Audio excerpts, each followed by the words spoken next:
சாதாரண மனிதர் இல்லை, ரொம்ப அபூர்வமான மனிதர். அந்த மாதிரி ஒரு மனிதர் சினிமா துறையில் எந்த ஒரு துறையிலையும் பார்க்கறது ரொம்ப அபூர்வம். கள்ளோ கபடம், பொய், பொறாமை, சுயநலம் இல்லாமல் ஒரு துறவி போல வாழ்ந்தவர். நான் மதிப்புக்குரிய எம்ஜிஆர் அவர்கள், சிவாஜி சார் அவர்கள், அந்த மாதிரி ஜாம்பவான்களின் மிகப்பெரிய வெற்றிக்கு பின்னால் எம்எஸ்சி அவர்கள் இருந்தாங்க.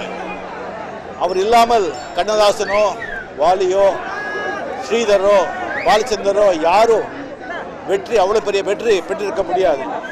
அந்த மாதிரி ஒரு அபூர்வ மனிதர் ஆத்மா சாந்தி அடையணும். அவருடைய வீட்டுக்காரருக்கு என்னுடைய ஆழ்ந்த அனுதாபங்கள். நன்றி.